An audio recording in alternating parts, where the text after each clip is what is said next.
오늘 벌써 6일 차네요. 그리고 셀프 리더십, 셀프 리더가 되기 위해서 네 번째 필요한 리더의 조건이죠. 네 번째는요, 공감 능력이에요.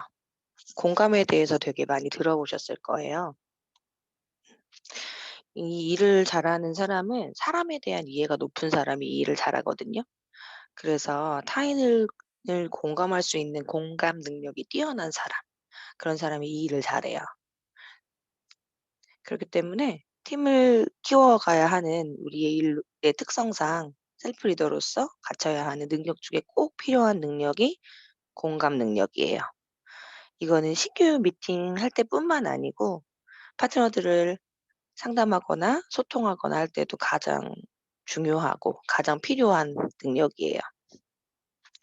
그럼 공감이란 게 뭘까요? 많이들 생각할 때 공감을 많이 오해하고 있는 부분이 있어요. 뭔가 누군가 이야기할 때 중간에 끊지 않고 토달지 않고 한결같이 끄덕이면서 긍정해 주는 거, 그냥 잘 들어 주는 거, 이렇게 많이 생각하시잖아요. 그거는 사실은 공감은 아니고 감정 노동인 거예요. 왜냐하면 그런 식으로 이야기를 내가 계속 들어 주다 보면 내가 지치게 되어 있어요. 참다가 참다가 어느 순간에는 내 인내심이 참지 못해서 뭔가 폭발하거나 아니면 폭발하지 않더라도 너무 지치고 짜증나는 거죠. 그래서 다시는 그 사람을 만나고 싶지 않게 되거나 만날 때마다 너무 괴로운 거예요. 통화할 때마다 너무 괴로운 거예요. 그럴 수 있어요. 그래서 그건 감정 노동이고 공감이 아니라는 거. 그리고 일방적으로 막 그렇게 쏟아냈던 사람도 되게 찜찜한 거죠. '너무 내 얘기만 늘어났나? 아니면 내 말만 너무 했나?' 이렇게. 그래서 두 사람 모두에게 유쾌하지 않아요. 그거는 공감이 아니라는 거죠. 그러니까 공감이라고 하는 게 계속 제가 얘기하고 있는 것과 연결되어 있는데 그게 뭐냐면 일단은 나를 공감할 줄 알아야 돼요. 내가 먼저 공감되어져야 되고 내가 공감받을 사람이라는 것을 인정하시는 것부터 시작되는 거거든요. 그러니까 일종의 동질감, 공감은 일종의 동질감이래요. 마치 상대에게 빙의해서 그의 세상을 자신의 세상처럼 느끼는 것, 그게 공감이라고 해요. 그래서 공감 능력을 지닌 사람이 타인을 쉽게 마음을 열 수 있겠죠.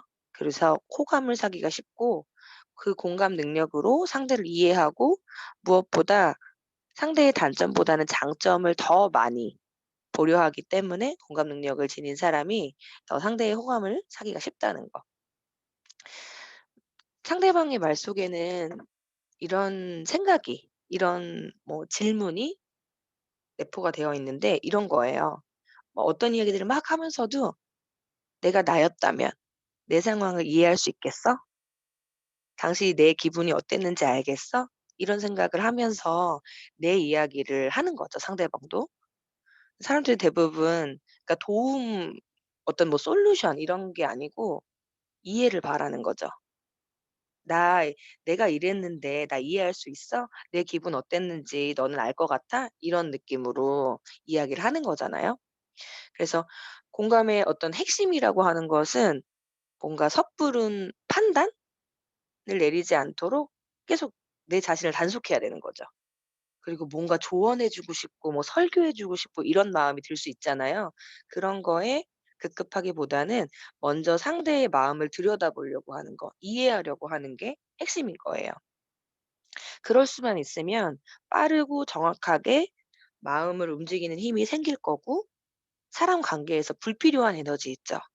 그런 에너지 소모를 줄일 수 있는 거죠. 상대방의 입장이 다를 수 있잖아요.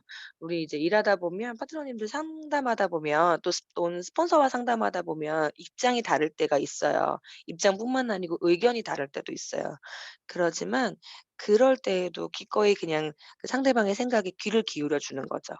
그렇게 되면 서로를 존중하고 존경하게 될 거죠.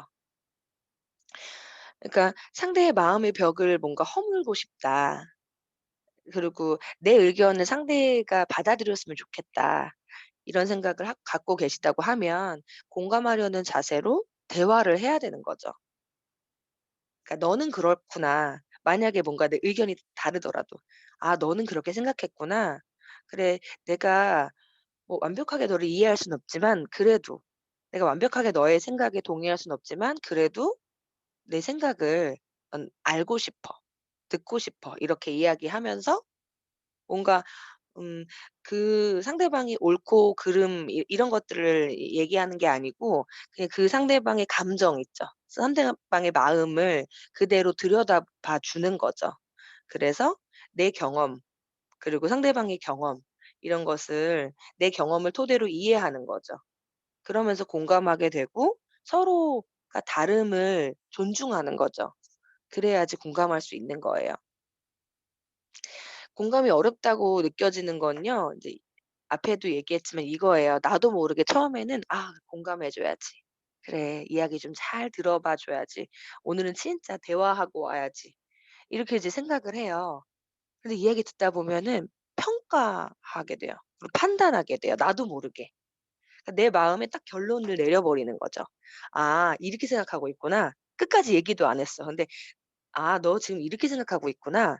이렇게 생각하게 되고 그러한 어떻게 보면은 그런 평가와 판단으로서 계속 그 상대방의 얘기를 듣다 보니까 뭔가 공감하고 어떨 때는 위로가 필요할 때도 있잖아요. 근데 그 말을 하기가 너무 쉽지 않은 거죠, 나도 모르게. 그래서 뭔가 공감이 내가 열심히 뭔가를 한다고 해서 되는 게 아니고요. 상대가 어떤 마음 상태인가, 어떤 몸짓을 하고 있는가 그걸 살펴보고 내가 느낀 것을 말해 줘야 되는 거예요. 음.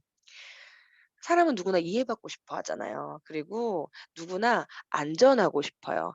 안전한 그 이 바운더리 안에서 이야기를 하고 싶어 하거든요. 그리고 사람은 누구나 이중 감정을 함께 가지고 있는 거예요. 그러니까 어떤 일이 생겼을 때 일이라는 것은 잘잘못을 따질 건 아니지만 그래도 그 상황 속에서 뭔가 흘러가는 부분이 A, B가 있으면 A가 조금 더 뭔가의 원인 제공을 했을 수 있고 B는 어떻게 보면은 뭐 원인 제공은 했지만 약간의 피해자일 수 있거든요. 근데 그게 누구일지 몰라요, 내가 만나는 사람이. 그래서 이중 감정을 가지고 있는 거예요. '아 내가 잘했나?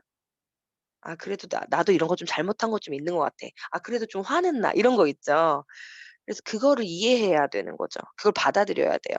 그러니까 내가 충조평판하지 말라고 하잖아요. 충고하고 조언하고 평가하고 판단하지 않아도 그 양가 감정 속에서 그 이중 감정 속에서 상대는 이미 답을 알고 있다는 거죠.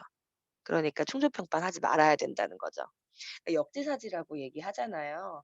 서로 반대 입장에서 계속 생각해 봐야 돼요. '아 정말 나라면 어땠을까?' 그리고 나는 항상 그런 존재, 뭐 그래야 하는 존재, 그럴 수 있는 존재가 아니라는 걸 인정하셔야 돼요, 나조차도. 내 상황이었어도. 그리고 너도 있지만 나도 있다. 그러니까 나에 대한 감각 맨 처음에 얘기했잖아요. 내가 나에 대한 공감이 얼마나 나에 대한 공감이 되고 있느냐에 따라서 진짜 내가 공감자가 될 수 있는 거죠. 그래서 우리가 "너, 나, 우리." 이렇게 얘기하잖아요. 뭐 "너, 나, 모두." 이렇게 얘기하잖아요. 그게 그냥 그걸 줄인 게 공감이라고 보시면 돼요. 그러니까 마음을 알아준다는 게 공감해 주는 거죠.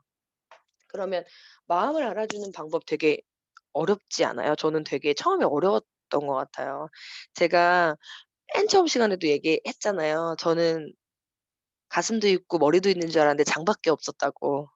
그래서 뭔가 상대의 마음을 공감해 주고 알아봐 준다는 게 되게 어려웠거든요. 그래서 되게 많이 고민했던 것 같아요. 근데 제가 계속 많은 책을 보면서 또 이렇게 강의들을 보면서 거기서 얘기하는 것들이 이거더라고요. 공감은 뭐 타고나는 게 아니래요. 배울 수 있대요. 배울 수 있는 거래요. 그래서 그게 상대의 마음을 알아봐 주는 거에 대해서 한 3 가지 정도가 있어 가지고 얘기해 드릴 건데 첫 번째는 상대방의 감정을 알아봐 주는 거죠. 그러니까 감정 읽기를 해야 되는 거예요. 대화를 하면서 감정은 그냥 기본이라고 보시면 돼요. 뭐 요리로 따지면 기본 양념 같은 그런 느낌. 대화하면서 그 사람의 감정을 발견해서 내가 표현해 주는 거예요. 어떠한 문장으로 만들어서. 그게 굉장히 중요하대요. 왜냐면 상대방 스스로도 본인의 감정이 어떤지 딱 이렇게 문장으로 만드는 걸 어려워해요. 그리고 잘 몰라요. 그냥 모든 것을 뭉뚱그려서 얘기하는 경우가 많아요. 예를 들면은 그냥 짜증나. 그냥 화가 나." 뭐 요런 거 있죠. 근데 그것을 쪼금 더 구체적으로 문장으로 표현해 주시는 거예요. 물론 상대방도 모르기 때문에 그 감정을 나도 발견하기 쉽지 않아요. 그래서 발견하려고 애쓰지 않으면 그 감정이 보이지 않을 경우가 있죠. 그러니까 예를 들어서 말은 막 그렇게 하는데 그렇지 않은 경우도 있을 수 있잖아요, 그 사람 안에 있는 감정이. 그래서 그 사람이 보여주는 말과 뭐 표정 이외에 전체적인 거, 전체적인 맥락을 좀 이해하실 필요가 있어요. 그래서 말 전후에 어떤 태도나 행동을 했는지 이런 것들을 이해해야 진짜 감정을 내가 발견해 줄 수 있거든요. 그래서 '아 그래서 너는 지금 많이 속상했겠구나. 속상했던 거구나. 그래서 그 사람한테 많이 너가 서운했던 거구나.' 하지만 결국에는 그 이후에 내가 이 사람이 뭘 하고 싶은지도 얘기해 주면 좋겠지만 어쨌든 감정 단어를 넣어서 '불편했겠구나. 서운했겠구나. 속상했겠구나.' 이렇게 넣어서 직접 말해 주는 거죠. 그 사람의 감정을 발견하고 대신 말해 주는 거죠. 그리고 두 번째는 그 사람의 의미 있는 거, 가치 있는 진실, 그 사람이 생각하는 개인적인 진실을 알아내 주는 거예요. 얘도 마찬가지로 그걸 알아내서 내가 뱉어 주는 거죠. 그 의미 있고 가치 있는 생각이 있어요. 사람마다요.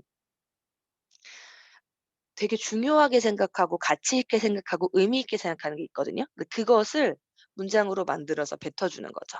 그랬을 때 '이 사람이 내 마음을 알아주는구나.' 하고 상대방도 생각할 수 있어요.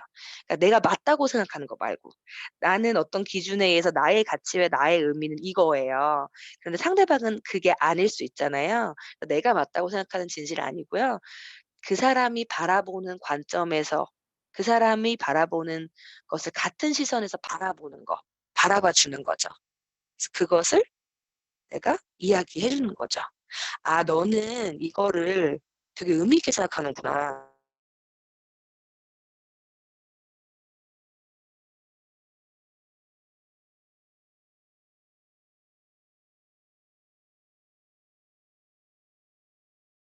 소리가 안 들려요, 소리가. 소리가 안 들려요. 응? 소리가 안 들려요. 소리가 안 들려요. 목소리 안 들려요? 안 들렸었어요. 지금 들려야지. 안 나도 안 들리 잠깐만요. 내가 껐구나. 목소리 세 번째 하면 돼요, 세 번째부터. 응. 아 아 잠깐만. 잠깐만요.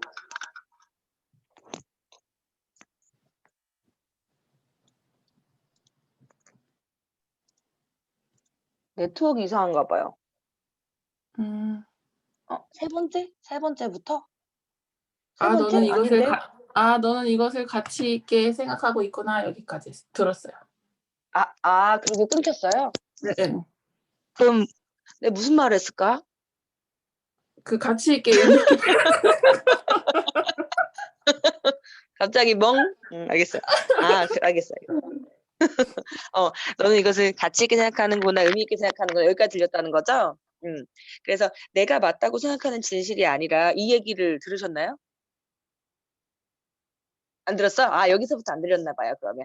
그러니까 각자가 내가 맞다고 생각하는 진실이 아니고 그 사람이 바라보는 것을 같이 바라봐 주는 거죠, 같은 시선으로. 그 우리도 상대뿐만 아니고 우리도 중요하고 가치 있고 의미 있게 생각하는 것들이 있을 수 있잖아요. 그러니까 내가 맞다고 생각하는 거 말고 그냥 그 상대방이. 그래서 그 얘기를 이야기해 주는 거예요. 그래서 같은 시선으로 바라봐 주는 게 중요하다 이거고요. 그다음에 세 번째가 중요해요, 우리한테는. 뭐냐면 합버튼 찾아주는 거거든요. 그러니까 상대의 바람을 발견하는 거예요. 사람은요 다 무엇을 갖고 싶고 되고 싶고 하고 싶고 바라고 있거든요. 그래서 그 사람이 무엇을 갖고 싶고 무엇이 되고 싶고 무엇을 하고 싶고 무엇을 바라고 있는지를 발견해 주는 거예요. 그러니까 누구나에게나 바라는 것이 있잖아요. 그리고 그것은 누구나에게가 타당하다는 거지. 그것을 알고 있으면 돼요. 그래서 그 긍정적인 욕구를요 잘 캐치하셔야 돼요. 특히 우리는 그렇죠. 감정 공감을 해 줘서 감정으로 뱉어 주고 그다음에 그 사람의 가치 있는 의미 있는 진실을 내가 또 한번 뱉어 주고 그다음에 그 사람이 하고 싶은 거, 되고 싶은 거, 뭐 바라는 거, 갖고 싶은 거 이것들을 발견해서 이야기해 주는 거죠. 우리는 그 핫 버튼이 찾아지면 우리 이야기를 하기가 또 쉬워지죠. 그래서 그러니까 바람, 뭐 긍정적인 어떤 욕구 이런 것들을 우리는 잘 캐치해야 돼요. 그러려고 하면 자신의 이야기를 할 수 있도록 환경을 만들어 줘야 되잖아요. 첫 번째, 두 번째에서 그 환경을 조성해 주는 거예요. 자기의 바람을 말할 수 있도록. 그래서 아까도 얘기했지만 공감은 이렇게 타고나는 게 아니고 배우는 거래요. 경험을 통해서 습득하는 거고 이러한 방법들로 해서 이야기하다 보면 그게 나도 모르게 이제 습득되어지는 거죠. 그래서 공감을 잘하기 위해서는 공감을 뭐 해 주기 위해서 '어떤 질문을 하면 좋을까?' 되게 고민하시잖아요. 근데 고민할 필요 없어요. 중요한 건 뭐냐면 진짜 상대방을 진심으로 궁금해해야 되는 거죠. 진짜 상대방이 진심으로 궁금하면 그 안에서 진심으로 궁금한 질문이 나오게 되어 있어요. 이런 얘기 들어보셨을 거예요. 타인의 삶이 궁금해지면 진짜 네트워커가 되는 거거든요. 자꾸 다른 사람의 삶이 궁금해야 돼요. '저 사람은 어떻게 살았을까? 어떤 꿈이 있을까? 어떤 삶을 살고 싶을까?' 이런 것들이 자꾸만 궁금해져야 되거든요. '저 사람은 어떤 사람일까?' 이런 얘기들을 나도 모르게 계속 할 수 있어야 돼요. 이 일은 그냥 그런 거예요. 어떤 사람의 한 사람의 삶이요. 그냥 요렇게 안으로 같이 들어오는 거예요.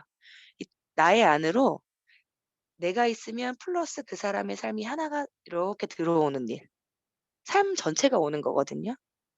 그러다 보니까 그렇게 들어오는 삶들이 여러 삶들이 들어와서 팀을 만드는 거예요. 그래서 각자의 삶이 서로가 궁금해야 돼요. 그래서 제일 중요한 건 우리가 사람들이 말하는 저 너머의 진실을 볼 줄 아는 눈을 가져야 돼요. 그러니까 단면, 말하는 것만 보는 게 아니고요. 그 말하는 것 뒤에 그 사람을 발견해 주는 거. 보이지 않는 진실을 입 밖으로 내지 않은 말에 귀를 기울이는 거. 그게 우리가 해야 할 일이에요. 음. 타인을 공감하는 일보다 더 어려운 것은 자신을 공감하는 일이에요. 하지만 제일 첫 번째로 해야 될 게 자신이 공감받아야 한다는 사실을 인정하는 거. 그쵸? 그러니까 타인에게는 우리 감정 노동이든 아니든 공감을 하는 신용이라도 할 수 있는데 나를 공감하는 신용도 할 수 없어요. 그렇잖아요. 들여다보지 않으면 모르니까. 계속하는 얘기지만 남들은 몰라도 나를 속일 방법이 없기 때문에 나를 공감하는 연습부터 하시다 보면 타인의 공감이 조금은 쉬워질 거예요. 그럼 이제 거꾸로 하면 되죠. 내가 해 보는 거예요. 나의 감정을 자꾸만 발견해서 입 밖으로 내뱉어 보는 거지. '아 지금 내가 이렇게 얘기는 하고 있지만 속으로는 이러이렇게 이런 부분이 나 서운했구나.' 이렇게 내가 인정하고 뱉어 보는 거고요. 그리고 나의 개인적인 진실을 의미 있는 가치 있는 것들을 알아내서 또 뱉어 보는 거죠. '아 내가 이걸 되게 중요하게 생각하는구나. 아 이걸 되게 가치 있게 생각하는구나.' 예를 들면 뭐 성격과 성향에 따라 다를 수 있지만 이런 거죠. 예를 들면 이런 거죠 진짜. '아 내가 예의를 되게 중요하게 생각하는구나.' 이런 거 있죠. 뭔가 내가 누군가 마주쳤을 때 눈 맞춤하고 인사하고 이걸 되게 의미 있게 생각하는 거 이런 거 있잖아요. 그런 부분을 그냥 내가 알아봐 주는 거예요. 그리고 마찬가지로 상대의 바람처럼 나의 바람. 갖고 싶고 되고 싶고 하고 싶고 바라는 거. 우리 꿈판 다 만들고 나는 된다 잘 된다 해서 이제 다독다독해서도 이 이야기 다 나누잖아요. 그런 것처럼 나를 계속 알아가는 거죠. 나를 계속 공감해 가는 거죠. 그래서 우리는 화려한 어떤 공감이 아니고 깊은 공감을 할 수 있는 사람이 되면 되는 거죠. 오늘 여기까지예요.